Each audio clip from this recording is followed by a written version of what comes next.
My name's Daniel Brooks. I'm 26 years old, from a small town in upstate New York. Though for the past 3 years I've been living in the city, working, hustling, trying to convince myself that I'm building the kind of life I always dreamed of. But some dreams have shadows, and mine almost destroyed me. This is the story I've never told anyone. I call it, She Said, I Trust You, then closed the door behind her. It started on a rainy Thursday in October. The office smelled faintly of burnt coffee and printer toner, the kind of smell that seeps into your skin after long days under fluorescent lights. I was in my corner cubicle, staring at the blinking cursor on my screen, pretending to be absorbed in a report while my mind wandered to the argument I'd had with my father the night before. We don't talk much these days, and when we do, it's usually him telling me I'm not ambitious enough or that I'm wasting my potential. What he really means is, you're not doing it my way. I was so caught in that thought loop that I didn't notice her standing there, until I looked up and saw those deep brown eyes watching me. Daniel, she said softly, like she wasn't sure if she should interrupt. It was Emily Price, our new marketing lead, barely a month into the job. She had that rare kind of presence, quiet but magnetic, as if every movement was deliberate. People noticed her when she walked into a room, but she never seemed to notice them noticing. I need your help with something, she said, biting her lip as if weighing how much to say. What kind of something? I asked, trying to sound casual, though my pulse quickened. She glanced over her shoulder toward the glass conference room, where our manager, Alan, sat on a call. Not here, she murmured. Can we talk somewhere else? After work. It wasn't unusual for colleagues to meet after hours, but something in her tone told me this wasn't about spreadsheets or ad campaigns. We met later that night at a small cafe 2 blocks from the office. It was nearly empty, the kind of place where the hum of the espresso machine filled the silence. Emily sat across from me, fingers wrapped around her mug, eyes fixed on the swirl of foam in her coffee. I think someone's trying to push me out, she said finally. I frowned. Push you out? You've only been here a month. I know, but there's been things. Files disappearing from my drive. Emails I never sent showing up in my outbox. I told HR, but they acted like I was imagining it. The words came fast, urgent. Daniel, I've worked in enough offices to know when someone's setting me up. I leaned back, processing. Office politics could be brutal, but this sounded deliberate. Why tell me? I asked. Her gaze met mine, steady and unflinching. Because you're the only one I feel I can trust. I didn't know how to respond. We'd barely spoken outside of work, and yet there was something in her eyes, fear, yes, but also hope. Over the next week, Emily and I grew closer. She started dropping by my desk more often, asking about my day, sharing small pieces of her own life. She lived alone, had moved here from Chicago, had no family in the city. One night, she texted me, "Can you come over? I think I found something." Her apartment was on the 5th floor of a converted brownstone. Cozy, warm light spilling from the kitchen, a faint trace of vanilla in the air. She showed me her laptop. On the screen was a chain of emails between her and a client, except the tone was cold, aggressive. The kind of messages that could ruin her professional reputation. I didn't write these, she said, her voice trembling, but they're in my sent folder. Maybe it's a hack, I suggested. She shook her head. No, whoever's doing this, it's internal. Someone who knows my schedule, my accounts. A creak sounded in the hallway outside her apartment.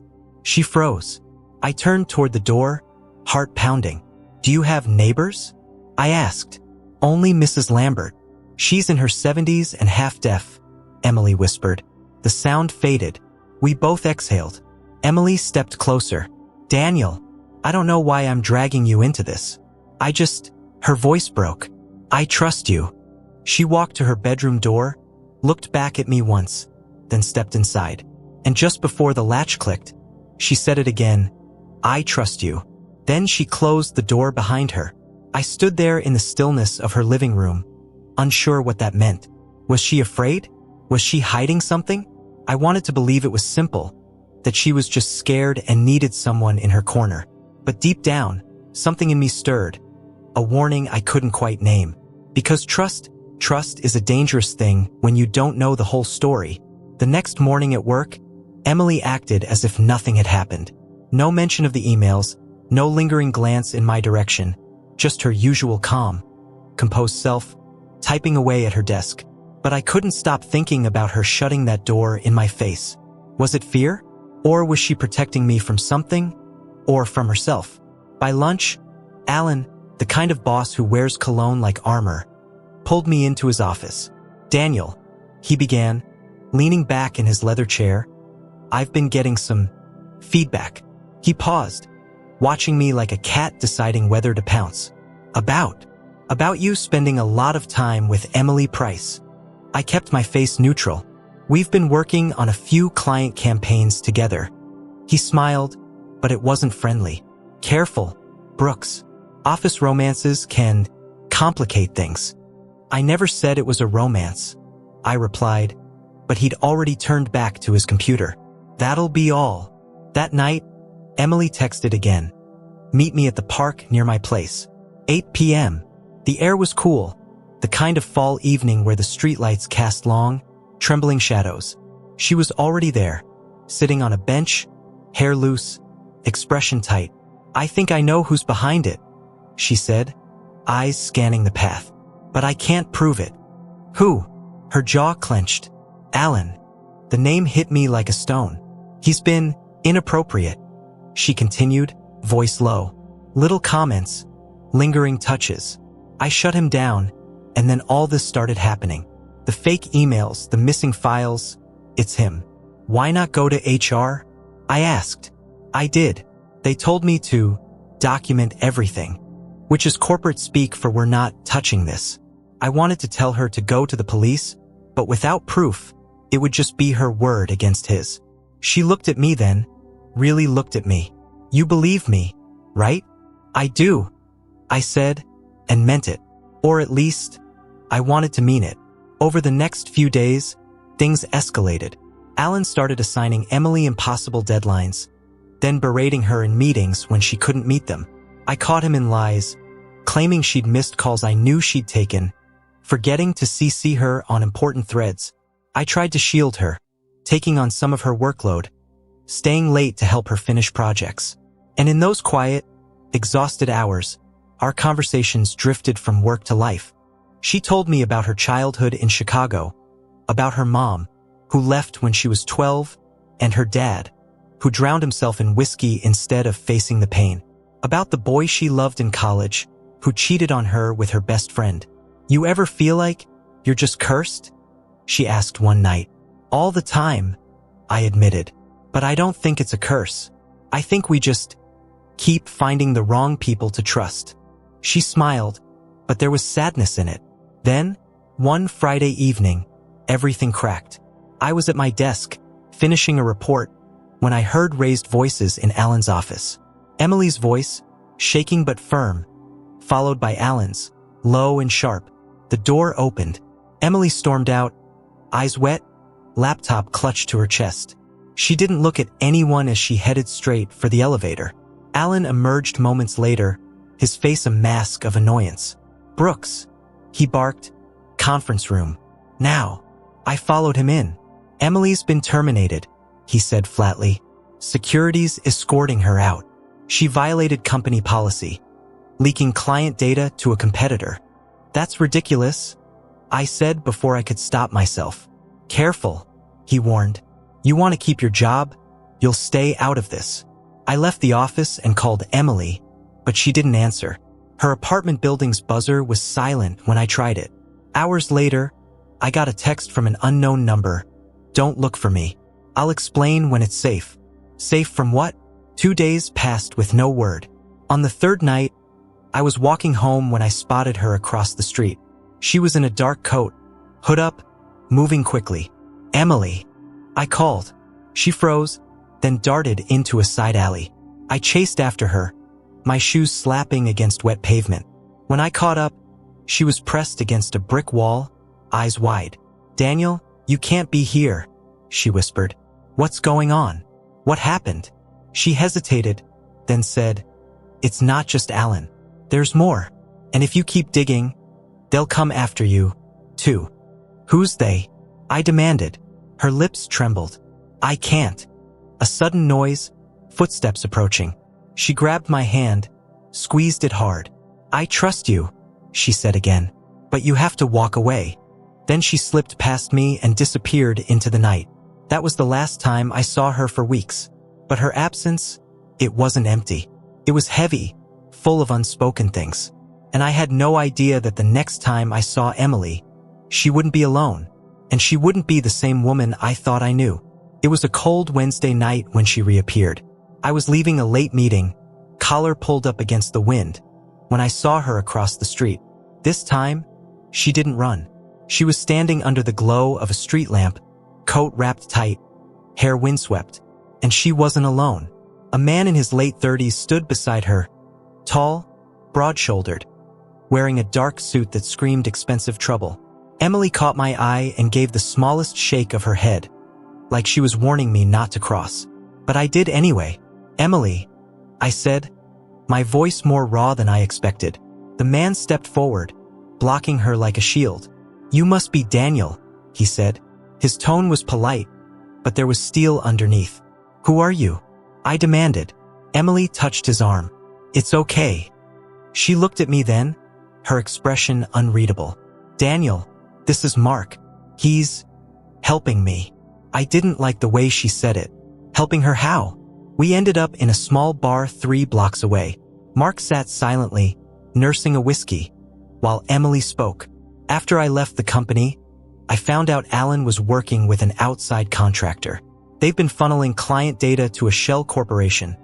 Money laundering, fraud, you name it. I stared at her. "And you got caught up in it because?" "Because I found an invoice I wasn't supposed to see. They needed a scapegoat." I glanced at Mark. "And you?" He leaned back, smiling without warmth. "Let's just say I know how to deal with people like Alan." Emily reached for my hand. "Daniel, you've already done more for me than anyone. But this is dangerous. Mark has contacts who can protect me. But if you get involved, they'll come after you." Her hand was warm, but her eyes were colder than I remembered. Over the next week, she called me twice. Both times, the conversations were short, her voice tight, as if someone might be listening. Then one evening, I came home to find a plain envelope taped to my door. Inside was a USB drive and a note in her handwriting. "If something happens to me, give this to the police." I plugged it into my laptop. Dozens of files appeared, financial records, email chains, encrypted documents, evidence, enough to bury Alan and probably a few others. I should have taken it to the police immediately, but I didn't, because part of me wondered, why give this to me? Why not Mark? Unless she didn't fully trust him either. 2 nights later, my phone buzzed. It was Emily. "Daniel, I need you to meet me," she whispered. "Alone. 11 p.m. The old train depot."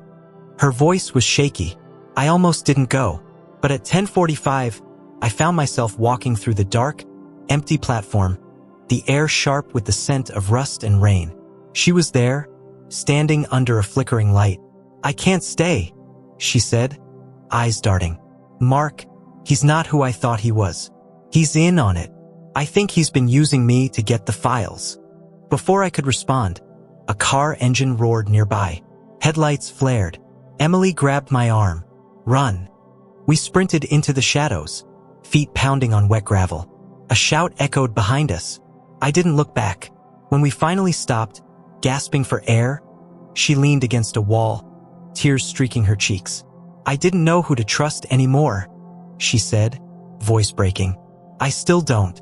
But when I saw you tonight, I knew." The sound of approaching footsteps snapped us both back. She pressed something into my hand, a small key. "Locker 317, Union Station," she whispered. "If I disappear, it's all in there." Then she kissed me, hard, desperate, like a drowning person clinging to air. And before I could say a word, she pulled away, whispered, "I trust you," and vanished into the night for the last time. I never saw her again. The next day, Alan was arrested in a federal sting. Mark's name never appeared in the news. Emily's didn't either. I kept the key for months before I finally opened that locker. Inside was a single photo, Emily, standing on a pier somewhere, smiling in a way I'd never seen. On the back, in her handwriting, "Trust isn't about knowing everything. It's about believing, even when you can't see the end." It's been 9 months since that night at the train depot. 9 months since I last saw Emily Price. I've replayed every second of our time together, her quiet confidence when we first met, the fear in her voice when she called from the park, the way her lips trembled when she said, "I trust you." I've also replayed the moments I'll never understand. Why she chose me in the first place. Why she shut that door behind her that night. Why she walked away for good. Alan's arrest made headlines for a week, then vanished from public memory. Corporate crime is like that, loud for a moment, then gone, buried under the next scandal. Mark? He slipped out of sight, like smoke dispersing into the air. I have no proof, but I believe Emily was right. He was in deeper than she realized. As for Emily, she became a ghost. No trace online, no forwarding address, nothing in the usual places you'd look for someone who wanted to be found. I've even wondered if she changed her name. Sometimes I think she might be living somewhere warm, near the ocean. Sometimes I think she's still running. And sometimes, I think she didn't make it out at all. I still have the key. Locker 317 is empty now. The photo of her sits in my desk drawer, the edges curling. The back still reads, "Trust isn't about knowing everything. It's about believing, even when you can't see the end." I've thought a lot about that. I used to believe trust was about proof, about people earning it. But Emily taught me something harder. Sometimes you trust because you choose to, even knowing it could break you. Because without that choice, every relationship becomes a negotiation instead of a connection. The truth is, I never knew all of Emily's secrets. I never will. But in the moments that mattered, she reached for me. She let me hold part of her world, even if it was dangerous, even if it was fleeting. And maybe that's enough. I walk past Union Station sometimes, just to feel the weight of the key in my pocket. Not because I think she'll be there, but because it reminds me of what she left behind in me. A willingness to trust again, not recklessly, but bravely. Because love and trust aren't about guarantees. They're about showing up, even when you can't see the end of the story. And though she's gone, in that way, Emily Price is still here.